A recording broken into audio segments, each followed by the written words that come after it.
Sobrang bigat ng glass niya. Talagang antik siya. Kaya lang sira siya. Ayan o. Nakikita nyo yan. Tatanggalin na namin yan and papalitan namin ng bagong kahoy. Second coat is pinturahan ko na rin to. No? Sayang naman eh. You can now see the design because of the angle that we made.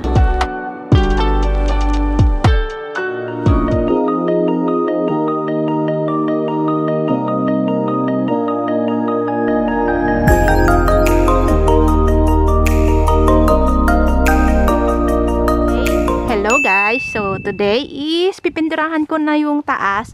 Medyo ano pa yata yung gitna. Medyo may space. Aayusin pa yan ni Pangit. Alam niya naman, hindi naman kami perfect na karpentero. Kami lang ang gumagawa. And nakita nyo, medyo malabnaw yung kulay niya. Pipinturahan ko pa siya ng another coat. Pininturahan ko lang to nung kailan ba? Nung Saturday kasi ayaw namin na open siya. So now, is pipinturahan ko na. Kasi tignan nyo, oh. Pipinturahan ko yan today. Binilihan din ako ni Pangit ng brush. Kasi kawawa naman yung brush na ginagamit ko. So I think this one is medyo magandang klase. Kasi yung isa, ano lang yun, anong tawag dun? Plastic. So I think this one is good. Pero titignan ko parang maganda siya, oh, tignan nyo. Magpipintura na ako while may araw kasi para matuyo siya, kunin ko lang yung pintura sa loob. Tadan! So, ito yung pintura ko. Medyo malamig lang ang simoy ng hangin. My goodness. Feeling ko ang tagal uminit. Una na ng tanghali, pero anong tawag dito? Malamig pa din yung simoy ng hangin. Yung araw pupunta na doon maya-maya. So yung araw mamaya dito na nakatapat sa akin.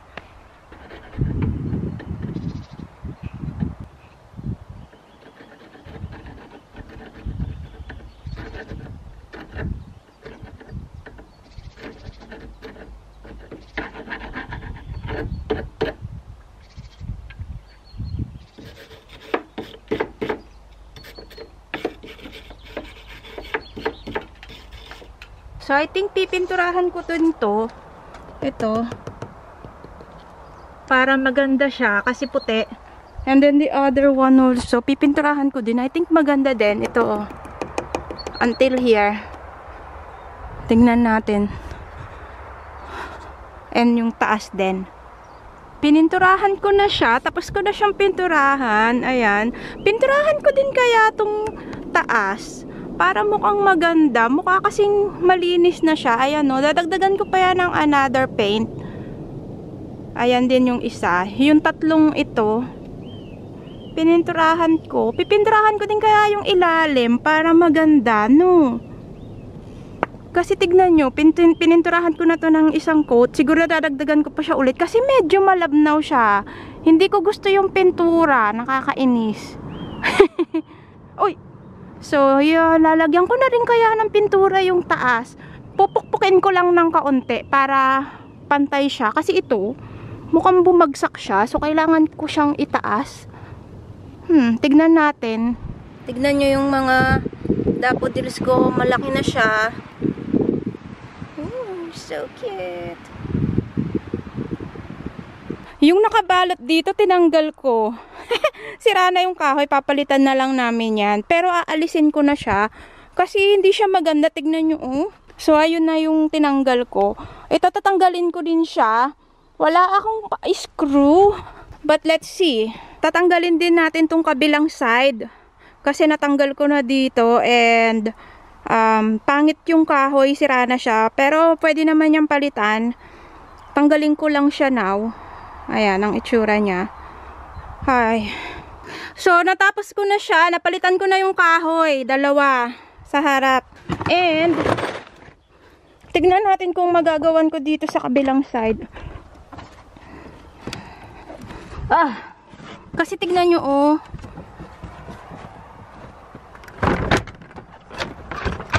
Tignan nyo. Palitan ko ba siya or okay na siyang ganyan? Papapalitan ko na lang kay Pangit kapag wala siyang pasok. Pero yung kabila, napalitan ko na siya. Kasi sira-sira na siya. Tignan nyo naman. Oh, ito yung kahoy niya. Sobrang luma na. So, ang gagawin ko is, I think okay na to. Kasi hindi ko siya mapapalitan pa eh. Wala akong lagari na electric at saka, anong tawag dito? Mano-mano lang yung palit. Pagod na ako, nagugutom pa ako. Siguro pinturahan ko na lang ng red. Seen the sun in a while. And I miss your side. I wanna be with you all of the time. Right now I'm waiting for a better day, and I get to see your face. I'm hoping that you feel the same. How long will I be waiting? Nagawa ko for today, hapon na rin, and uuwi na ako. Babalik na lang ako bukas. Sobrang ganda na ng harapan ng bahay. And pininturahan ko na rin pala siya nitong color red para maprotektahan siya kasi baka umulan mamayang gabi. And balik na lang ako dito tomorrow for another work. So, yes! Kita-kita tayo ulit, guys. Tomorrow for sure. Today is tatanggalin ko na tong semento dito. Ewan ko nakikita nyo ba? Naalis ko na pala kasi basag-basag naman na siya. Ayan, ganyan yung itsura niya. Ewan ko kung nakikita nyo. Yung semento dito, kasi sinemento to. And hindi maayos yung pagkakasemento. Nagka-crack siya. Nakita nyo, ayan o. May mga crack. Eh, lagi kaming natatalisod ni Pangit. So, feeling ko, gusto ko makita kung ano yung nasa ilalim niya. Meron siyang malaking bato. Ayan no, flat. Ang gagawin ko is, aalisin ko tong semento. Kasi lalagyan naman namin to ng bagong sahig. Ayan no, crack kasi siya. So, tanggalin ko na lang siya. Yung kaya ko lang matanggal. Kasi mabigat siya eh. And tignan natin kung anong masasabi ni Pangit pag uwi niya. Magugulat yun. Sasabihin na naman sa akin, ano na naman yung sinira mo? Ano na naman yung inayos ko? May gulay. Anyway, so, bagong araw na naman. Malalaki na yung tulips ko. Ayan no, tignan nyo. Diba? Tulips update. It's 6 month na after natin siyang matanim. Ayan, tignan nyo. O, diba? Malalaki na siya. And, mag-i-start na rin siyang mamulaklak. I think nakakakita na ako dito ng parang buds niya. Yung mamumulaklak na siya. Ayan o. Nakita nyo? Ayan o. Mamumulaklak na siya. Ayan o. Nakikita nyo? Tutubo na yung bulaklak niya. Konti na lang. And, yung mga krukos ko din, tinanim. Tingnan nyo, ang lalaki na nila. Ayan o, ang dami. Diba? Ang cute. Tignan nyo. Ayan. And meron pa dun o, ayan o. Ito yung tinanim ko last year. And ganyan na siya ngayon. Diba? Ang cute niya. So, madami yan. Ayan, paikot yan dito sa puno ko ng apple tree. Ayan, ang cute-cute niya. Meron pa dun o, hindi pa siya namumulaklak yung iba. So, antayin natin na mamulaklak siya. Ayan na, hindi pa siya namumulaklak. Mamumulaklak pa lang siya soon. Ito pa, meron pa dito. Ayan, hindi pa tumutubo. Pero ito tumubo na. Tingnan nyo, ang ganda-ganda niya. And meron din dito. Ayan o. Uy, tingnan nyo, may bee.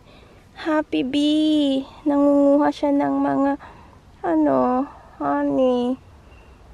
So, I think simulan ko na itong tapusin. Tignan natin kung anong maaalis ko dyan sa sahig. Ayan, puro semento lang naman yan. And ito yung ginawa ko kahapon. Same dito. Sa kabilang side. Bali, yung pintura sa taas, I think bibili ako ng bagong pintura kasi yung pintura na nakuha ko, hindi siya ganun ka-shiny. Hindi naman shiny, but hindi ko kasi nalagyan ng primer siguro. Medyo malabnaw siya. Uulitin ko na lang yung pagpintura ng white. Ito tatapon namin yan. Sira na yan. And ang init na, tignan nyo, Taran, di ba? Sobrang ganda ng panahon. Same din dun, no? Yung mga tanim ko na tulips, malalaki na siya. Tignan nyo. And dun din. Antayin na lang natin yan na mamulaklak. O, di ba? Ayan na siya. So, nakita ko na yung progress. After 6 months na kasi April na ngayon eh. Oh, ayan na siya. Diba? Dami. Kapag namumulaklak siya, is maganda yan. So, tapusin ko muna yung pagtanggal na itong simento. And then, mapakita ko sa inyo later kung anong itsura ng sahig niya nang walang simento. Diba? Ayan yung itsura niya. Inalis ko yung simentong basag-basag dito. Ito na lang yung natitira. And dito din sa kabilang side. And ito yung itsura niya, Tignan nyo. O, diba? Ano kayang masasabi ni Pangit later kapag pinakita ko to? May malaking bato siya sa gitna at saka dito din, ito malaking bato. Tsaka yun. Dito, hindi ko lang alam. Ang kinakatakot ko ba, kapag tinanggal ko yung semento, tumabingi yung kahoy. Anyway, tignan ko na lang kung anong magagawa ko. Basta ganyan na yung itsura niya, update. Tignan nyo. O, diba? Ito lang yung, inalis. Hindi ko muna inalis dun dito sa gilid kasi antayin ko si Pangit. Baka kasi tumabingi yung kahoy kapag inalis ko to. Pero ganyan ang itsura niya, Kinabit ko yung pintuan dito sa loob. Ito yung tinutukoy ko na pintuan. Bali, may pintuan pa talaga dito sa loob. Ayan. Ito yung inayos ko last year, pero hindi ko muna siya ginagawa kasi nga hindi pa tapos yung yung ibang kailangan gawin. Kapag inayos ko kasi siya, so dadaan-daanan namin and then masisira lang siya ulit, no? Pero siguro aayusin ko na to para matanggal na namin yung pintuan dito kasi balak talaga namin tanggalin yung pintuan dito sa labas, itong pintuan na to. Pangit kasi siya. And pansamantala lang naman kasi wala pa nga kaming pintuan dito sa loob. Ano ba yan? Nasira pa talaga. Sira na. Ay nako, parang isang sinulid na lang talaga ang humahawak dito sa pintuan na to. Anyway, so ganyan siya. Kapag sinara mo siya, tignan nyo. O, diba? Meron ditong glass. Hindi ko pa siya nalalagay. Siguro sa Saturday bibili ako ng pati para malagay ko na yung salamin dito kasi may salamin yan actually na cut ko na yung salamin yan, ready na siya para sa kabit. Ayan dalawa siya, parang French door, ganyan ayaw mahangin kasi. O diba, tingnan nyo o diba, taran. So ganyan yung itsura niya. Pipinturahan ko to ng kulay green or yellow. Yellow na pintura. Maganda ba siya? Aayusin ko na to sa Saturday, promise. So, ganyan yung itsura niya. Tingnan nyo. Diba? And kapag binuksan mo siya, ganyan. Taran!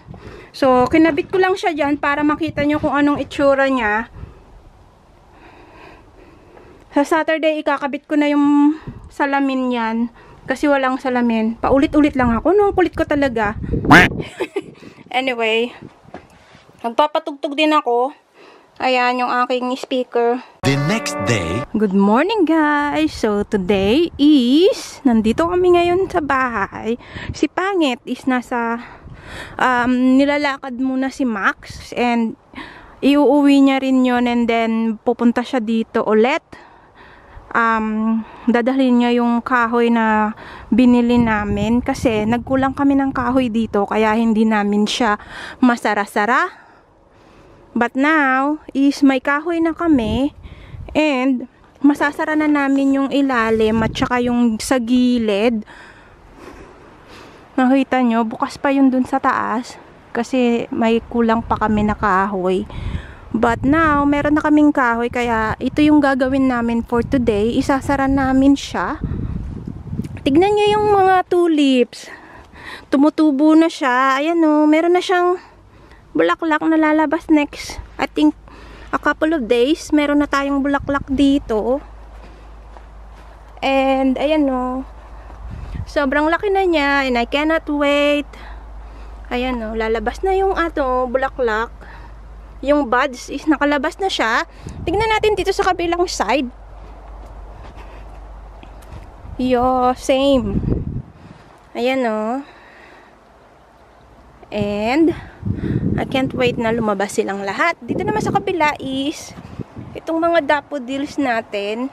Lalabas na din yan. Ayan, marami yan. And itong isa, I cannot wait. Tignan natin dito sa kabilang side. Tadan! Wow, they are so big.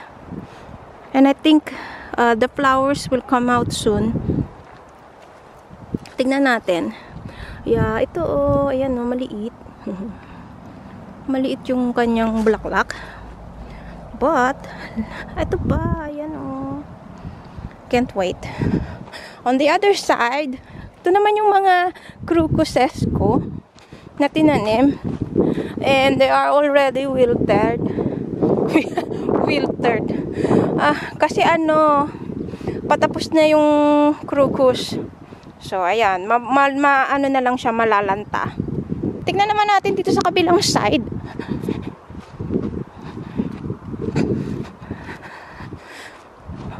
Oh, shoot. May bumblebee na. Oh, ayan na yung bumblebee.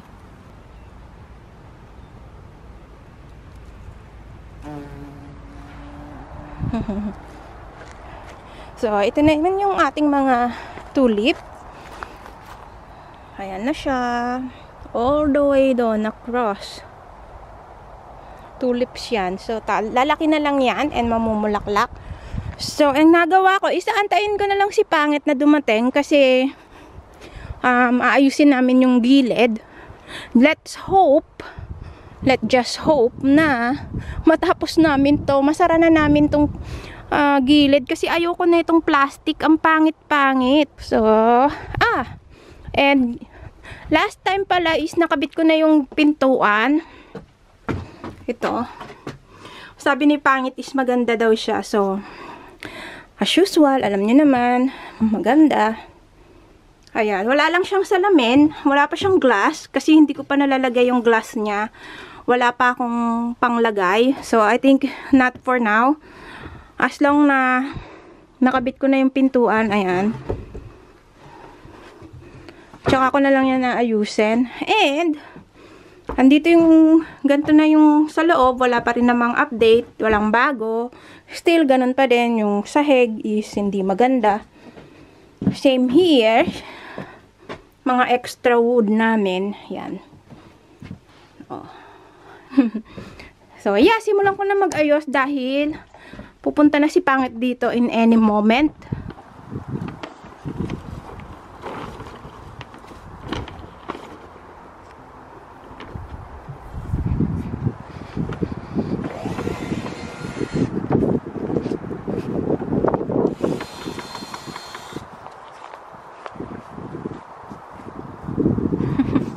Ito si Pangit. Sinisimulan na namin isara yung gilid. Ayan, alas 4 na ng hapon. Wala pa rin kaming nasisimulan. So, ganyan yung itsura niya. I think last year namin to ginawa. And ito kasi, naubusan kami ng kahoy. So, ngayon, gagawin namin. Isasara na namin to. Siguro mga 3 plank lang yung kailangan dito. Ayan din sa ilalim. But, yung mga bintana is ayos na siya. And pipinturahan ko din pala yung ilalim niya. Nakita nyo? I-screw na namin yan. Ay, isasara na namin. So, si Pangit, dito. The master carpenter.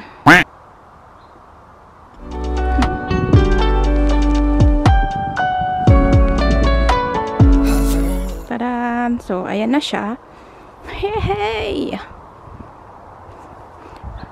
And wala na rin bintana dyan para maganda. Sarado na siya. Yehey! And then pipinturahan ko na lang yan.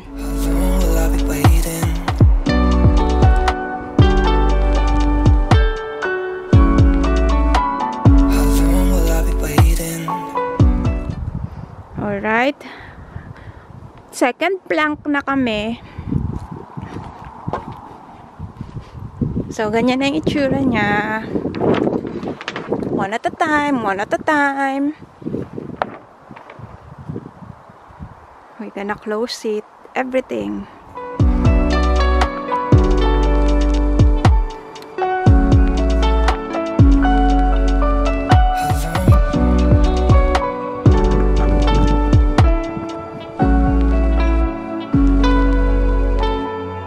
Pininturahan ko na yung plank na ilalagay dun sa gilid. Ayan, tapos ko na yung pinturahan. Pero I think baka bukas pa namin ito makabit. Kasi basa pa siya. And, let's see. Medyo malamig na din.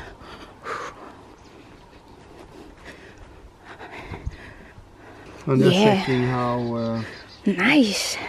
You can adjust the cut here anyway. Later.